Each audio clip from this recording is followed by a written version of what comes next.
in Egypt. And of course, our guest is Dr. LMadu4.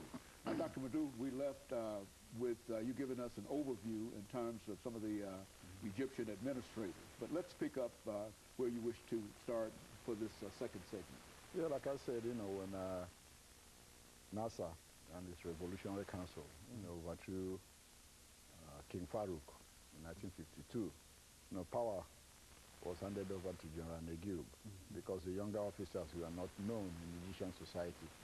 So to be on the safe side, you know, they put Negib there as a figurehead, hoping to manipulate him, you know, from behind. Nasser, Sadat, and the rest, they were all members of the Revolutionary Council. But Negib, you know, proved too independent for Nasser and his group. So they shoved him aside, and Nasser took over as president himself.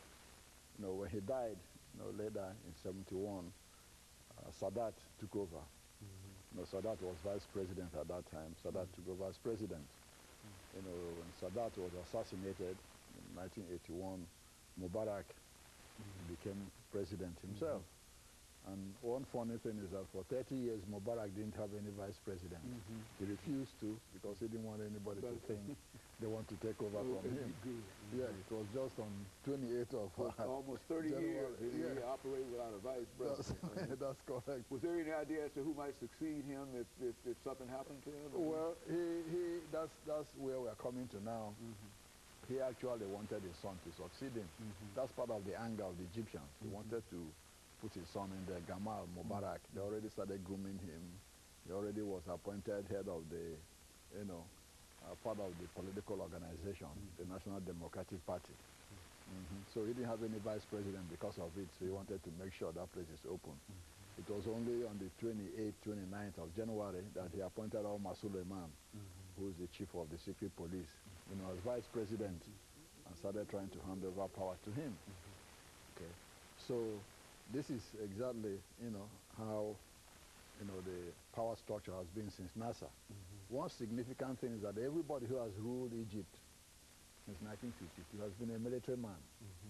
And that shows the preponderance of the military in Egyptian, you know, society.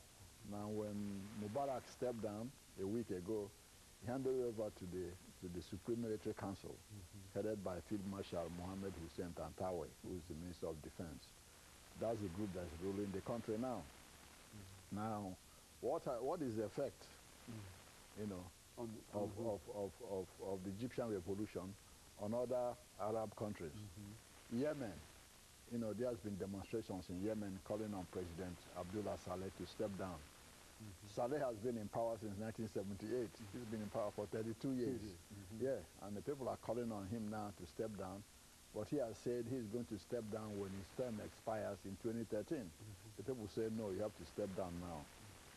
What worries, you know, the U.S. administration about Yemen, that Yemen is the center of terrorism now in the Middle East, and also fighting a secessionist insurgency in the south.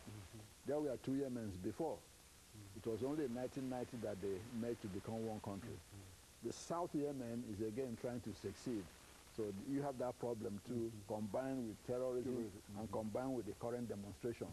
All indications are that Saleh's government might fall, or that the country might plunge into a civil war. In Algeria, you have the same problem. Since 1992, when the military